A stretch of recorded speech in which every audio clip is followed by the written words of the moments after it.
Olá, queridos alunos da Escola Estadual Professora Gessina Fernandes Rodrigues, de Itapissuma. Eu me chamo André Costa, sou aluno do 6º período de licenciatura em Física da Universidade Federal Rural de Pernambuco.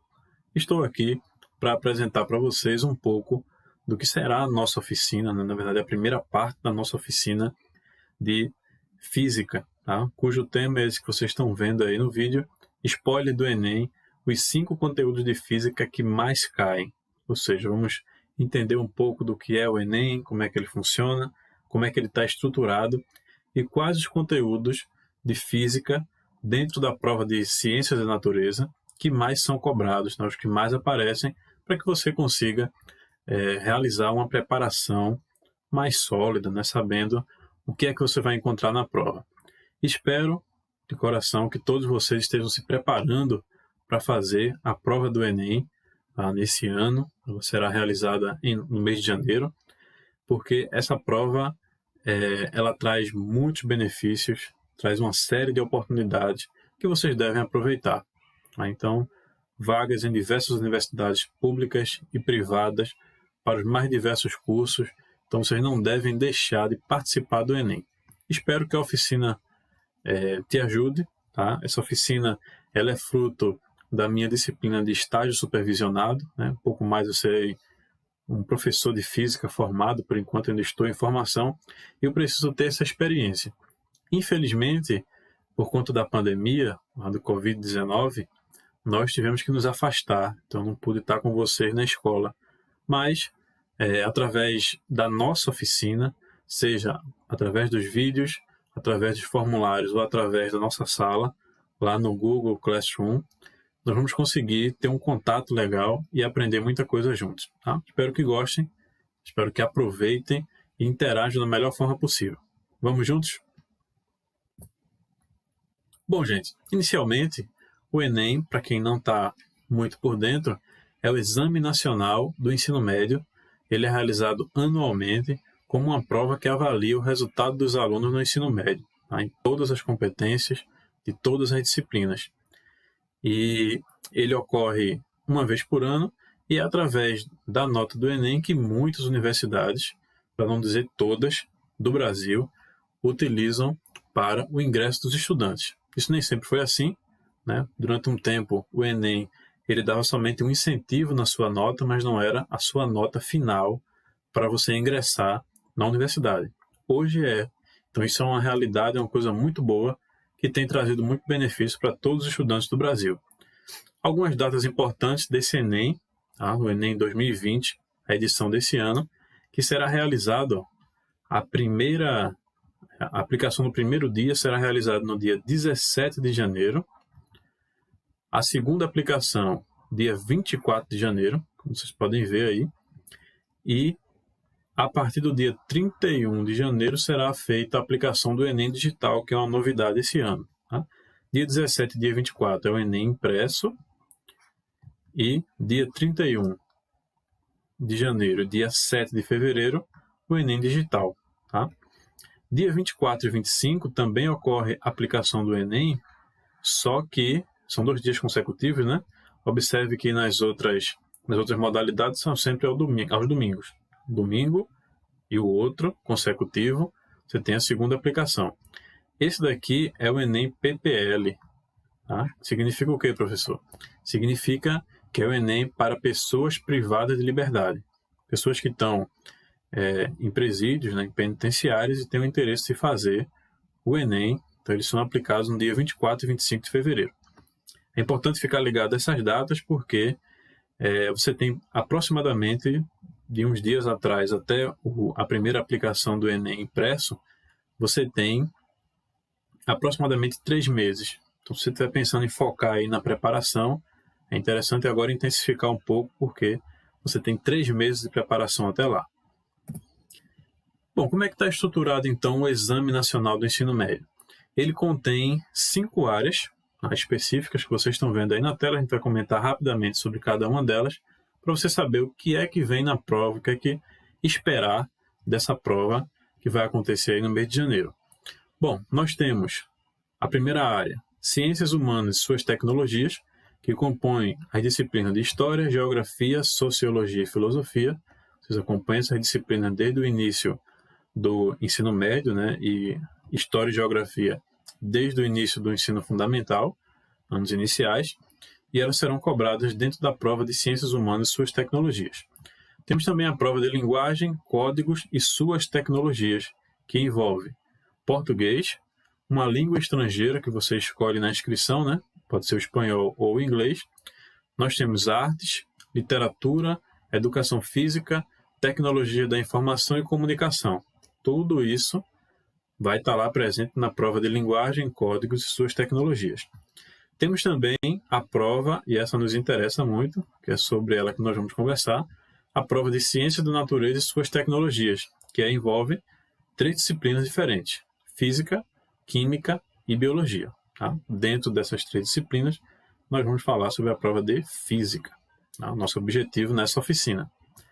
Temos também a prova de Matemática e suas tecnologias, que é todas as áreas da matemática sendo contempladas nessa prova. E temos também uma redação que você deve desenvolver no primeiro dia do exame. Também faz parte da avaliação do exame e vai compor a sua nota final. Por sinal, a redação ela tem um peso muito grande, né, no exame, então é interessante você estar ligado em como fazer uma boa redação e como se dar bem nessa prova. Ainda sobre a estrutura do exame, no primeiro dia nós temos 45 questões de Ciências Humanas e 45 questões de Linguagens e Códigos, tá? Além da redação. Então observe como o primeiro dia é um dia bem cansativo. Tá? Nós temos 90 questões em 2 provas diferentes e a redação que você deve primeiro fazer lá o seu rascunho, estruturar muito bem para depois passar a limpo. Então um fator importante do Enem é a questão tempo. Você tem que aprender a trabalhar com o tempo a seu favor para você poder fazer uma boa prova, para você poder estruturar a sua redação e conseguir entregar tudo a tempo. E além do mais, você deve marcar o gabarito e deixar tudo organizado para poder tirar uma boa nota. Tá? Isso é muito importante, você trabalhar com o fator tempo. No segundo dia, que nós temos novamente 45 questões de matemática e mais 45 questões de ciência da natureza, totalizando 90 questões, né, igual ao primeiro dia. E no segundo dia nós não temos a redação, que obviamente já foi feita antes. Então são 90 questões no primeiro dia, mais a redação, e no segundo dia 90 questões. As questões, elas contêm, entre outras abordagens, elas contêm textos, quadros, histórias em quadrinhos, contém gráficos, tabelas, de várias outras formas de abordar diversos conteúdos. Aí você deve estar atento a cada uma dessas formas. Principalmente os textos que são cobrados. Geralmente o pessoal reclama muito, né, que a prova tem muito texto. Então, às vezes, uma questão cuja resposta é muito simples, você tem um texto enorme, tá, que faz parte do contexto. Por isso que você deve estar sempre acostumado a realizar leituras, para que no dia da prova você não ache a prova extremamente desagradável pela quantidade de texto que ela tem. Isso é uma característica do Enem, ter uma certa quantidade de texto. Mas é interessante você saber que todas as questões, por mais que pareçam ser diferentes, elas têm algumas características muito semelhantes. Tá? E é isso que você deve estar atento, porque em algumas questões, eu vou mostrar para vocês que dá para você não se atentar muito ao texto base, por exemplo, né, o texto da questão. Por quê? Porque o que a questão está te pedindo não tem nada a ver com o texto. Isso não é para todas as questões. Não acontece sempre. Mas quando acontece, se você sabe a estrutura da questão, você consegue ganhar tempo, tá? Se tornar a prova mais ágil. Então, isso aqui é uma questão da prova de Ciência da Natureza, não sei exatamente o ano, mas é uma questão que, se você olhar no primeiro momento, sem saber de que matéria se trata, né, você fica com dúvida. Isso é uma questão típica, né, do Enem, uma forma típica de cobrar uma questão, porque envolve vários conhecimentos de diversas áreas. Então aqui você precisa de conhecimentos primeiro de língua portuguesa, porque você precisa ler a questão e entender o que ela está querendo. Você precisa entender alguns conceitos de química, alguns conceitos de biologia, alguns conceitos de física. Tudo isso está presente na questão. Mas na questão, a gente não vai parar para analisar essa questão em si, mas eu quero mostrar para vocês as partes que compõem a questão. Então, nós temos primeiro o texto base da questão, que normalmente é a primeira parte, tá, da questão. Após o texto base, que é esse retângulozinho vermelho, nós vamos ter o comando da questão. Ou seja, o comando é o que a questão quer. Tá? Finalmente, depois de um texto gigante, o que é que a questão quer? É o comando. Nesse caso aqui, o comando é que parte do ciclo de geração de energia das usinas nucleares está associada a esse tipo de poluição. Então, repare como essa questão aqui, como ela trata esse tipo de poluição, esse tipo remete a alguma coisa que está aqui no texto. Então, você precisaria ler o texto com bastante cuidado, com bastante calma, para poder encontrar o que o comando da questão está solicitando. E nas alternativas, né, o Enem trabalha com 5 alternativas que vão de A até E. Você sempre vai ter um descritor, que é o gabarito da questão, né, aquilo que está correto em relação ao comando, e você vai ter 4 distratores. Tá? Distratores, em outras palavras, é algo que vai te distrair. Então, se você não estiver atento ao tema da questão e aquilo que está sendo cobrado, você pode se distrair por uma das alternativas erradas. Tá? Então, você tem o descritor e os distratores. Tá? Para todas as questões, vale apenas uma única resposta correta. Beleza? E essa resposta que você vai marcar no gabarito. Dentro da prova de ciências da natureza, nós temos competências e habilidades, tá? Divididos em 8 grupos, em 8 partes.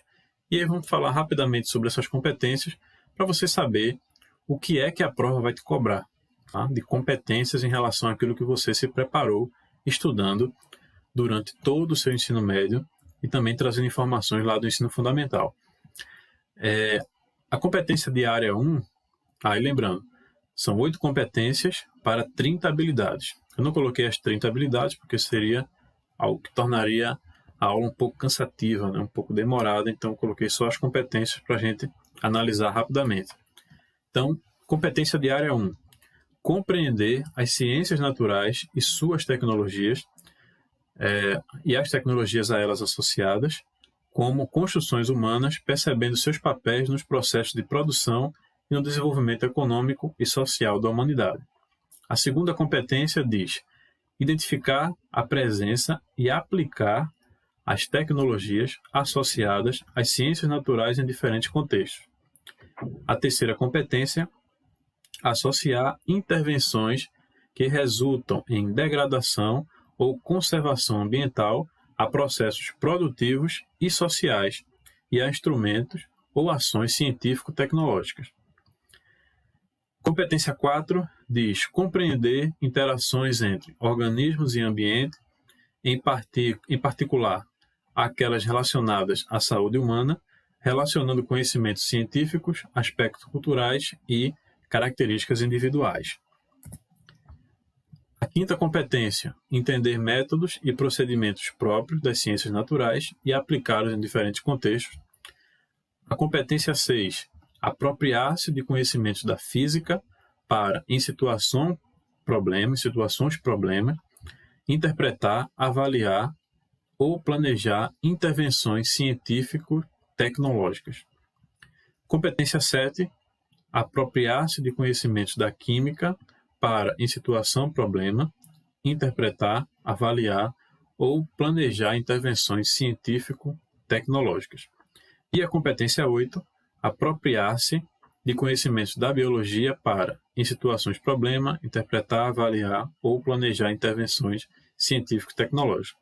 Então, para além das 3 áreas envolvidas na prova de ciência da natureza, você, aluno, deve ser capaz de compreender os temas que são apresentados, relacionar esses temas com a preservação do meio ambiente, com a melhoria da sociedade, a utilização de recursos de técnicas, a conhecer as tecnologias associadas e sempre resolver um problema. É basicamente isso que a prova vai cobrar de você, aluno participante.